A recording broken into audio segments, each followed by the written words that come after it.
കട്ടപ്പന നഗരസഭാ സ്റ്റേഡിയത്തിലെ ഹൈമാ സ്ട്രീറ്റിന്റെ തകരാറ് പരിഹരിക്കാത്ത നഗരസഭയുടെ നടപടിക്കെതിരെ ഡിവൈഎഫ്ഐ കട്ടപ്പന യൂണിറ്റ് റീത്ത് വെച്ച് പ്രതിഷേധിച്ചു. ബ്ലോക്ക് സെക്രട്ടറി ഫൈസൽ ജാഫർ ഉദ്ഘാടനം ചെയ്തു.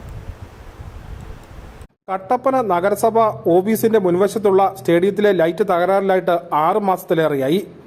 ഇതോടെ വൈകുന്നേരങ്ങളിൽ കായിക താരങ്ങൾ മൈതാനത്ത് നടത്തി വന്ന പരിശീലനം മുടങ്ങി. പുലർച്ചെ പ്രഭാത സവാരിക്ക് ആളുകൾ ഇവിടേക്ക് എത്താതെയായി. അമർ ജവാൻ റോഡിലൂടെ കടന്നുപോകുന്ന വാഹനയാത്രികർക്കും പരിസരങ്ങളിൽ താമസിക്കുന്നവർക്കും ലൈറ്റ് ഏറെ പ്രയോജനപ്പെട്ടിരുന്നു. നഗരസഭാ പരിധിയിലെ പല സ്ഥലങ്ങളിലെയും വഴിവിളക്കുകൾ തകരാറിലാണ്. കായിക താരങ്ങളെ അവഗണിക്കുന്ന നിലപാടാണ് നഗരസഭാ ഭരണസമിതിയുടേത്. ഇതിനെതിരെ പ്രതിഷേധം ശക്തമാക്കുമെന്ന് നേതാക്കൾ പറഞ്ഞു. പ്രതിഷേധ പരിപാടി ബ്ലോക്ക് സെക്രട്ടറി ഫൈസൽ ജാഫർ ഉദ്ഘാടനം ചെയ്തു. വന്നിട്ടുള്ള മുഴുവൻ കായിക പ്രേമികളും അതോടൊപ്പം തന്നെ കളിക്കാരുമായിട്ടുള്ള ആളുകളാണ് കൂടുതലായിട്ട് വന്നിട്ടുള്ളത്. അവരെല്ലാം വന്ന ആളുകളെയെല്ലാം ഈ പ്രതിഷേധത്തിന്റെ പങ്കെടുത്തതിന്റെ പേരിൽ നന്ദി അറിയിക്കുകയാണ്. അതോടൊപ്പം തന്നെ ഇതൊരു സൂചനാ സമരം മാത്രമാണ്. വരും ദിവസങ്ങളിൽ ശക്തമായിട്ടുള്ള സമര പോരാട്ട മുഖങ്ങളിലേക്ക് ഡിവൈഎഫ്ഐ എത്തും.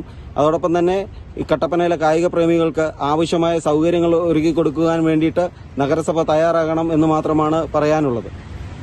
പ്രവർത്തനരഹിതമായ ഹൈമാസ്റ്റ് ലൈറ്റിൽ പ്രവർത്തകർ റീത്ത് വെച്ചാണ് പ്രതിഷേധിച്ചത്. പ്രവർത്തകരായ VC Arun, AJ Zubair, PS Jamal, Aji Vijayan, VC Vishnu എന്നിവർ സംസാരിച്ചു. News bureau Kattappana.